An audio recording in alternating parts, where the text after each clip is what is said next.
Madame. Niragasabune nkunda guturato ndabe ko ogenda kuraba. Dai nayo ko mani igihumbi.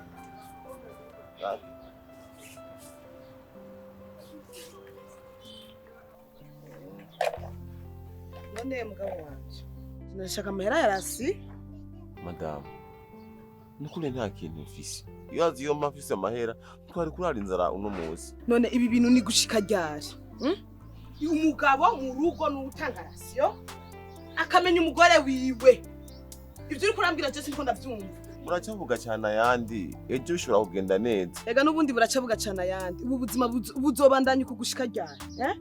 Uri umugabo ntuzi kuja kurondera akazi nk'abandi kikiyede basuronka ivyo bibiri tubibone dushira n'ibiharage kuziko wirirwa wicaye ngaha ushaka je wibari marake narirongoye muibona ubwanwa mukaca mubona tsihageze ko yuko murongora mwebwe bese abo bana babandi bamuzanye mu nzuzi wanyu muba mushaka yuko baza kugiki nta musi n'umutansezera yuko ugiye kurondera akazi mugabo uribuka nka ryari wavuye ngaho ngiye kugiye kurondera nagusanze hehe gukina ibinuze nimba ari bibugu nimba ari biki sivyo wari ugiye gukina reka kumbwira gutyo wone none madame inze kwiba hama bakamfuta bakanta mu mpimba ni uzoneze je ubwo buzima burandambiye kweri je burananiye sinzo uko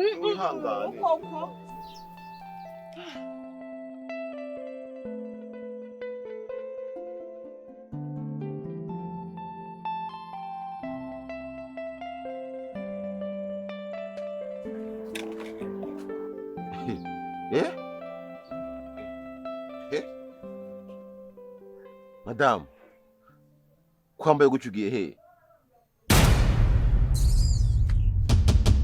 Madame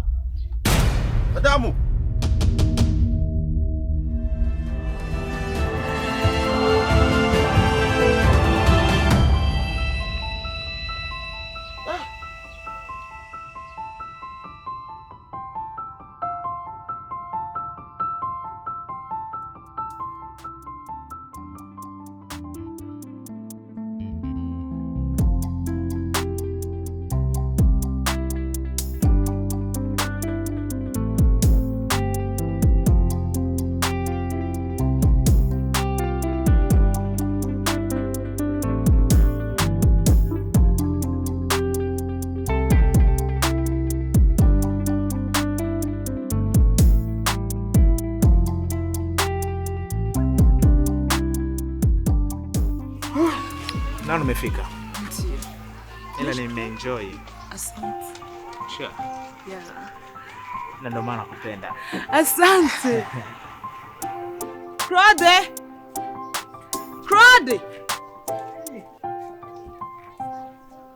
Ngwahana. Kuri ibintu mu modoka.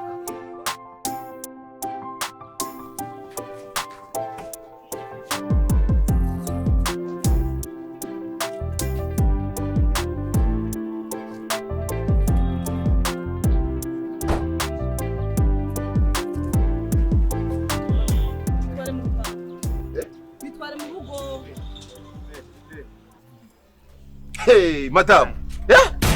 Madame. Nibiki bishasha rero ubonye ngaha.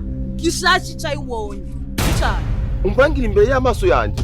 Ukuri umara yakumutaga izuba ryakaripa. Twa ivya bintu mu rupangu. None nka kubyukuri bavangura umugore w'umuntu. Iki. None se n'umugore wa. Aho muza mwibona ubwanwa mukaca mwirukira kurongora. Haba harage. Wirirwa mu rubugu. Jewe ndashaka kurya ndashaka kwisiga. Ubushase ndagufasha iki iminsi yose nizi ngaruka mbi muzoza murabona murongora atabuzi mufise mutaranagera kubera mwibonye kubwanwa mukaca mwirukira kurongora nakunshwa kora mwiri barabaraziba we twari byo bintu n'ibintu byawe bigumye nyaza kubitwara urarara inzara kurongora umugore nka wewe birakuraba ivyo nakoze vyose kazi ufise ishasho hagararanye n'ishashe ngaho ntahireho kumana n'ibyo bintu byawe urashaka ubireke uri umugabo muzi kuja kurondera akazi nk'abandi kikiyede basuronka ivyo bibiri tubibone dushira n'ibiharage kuziko wirirwa wicaye ngaha aho muza mwibona ubwanwa mukaca mwirukira kurongora habaraye amakosa yose yakoze ndatahuye ko ari ku bwanje kwezi yambwiye niho nkiyatahura burya ntiyarira busema. Sinigeze nibaza ko urugo rukomezwa n'uburyo kugira dufungure. Umugore wanje ndamusangira n'abandi. Amakosa yose yakoze yatahuye ko ari ku bwanje kweri.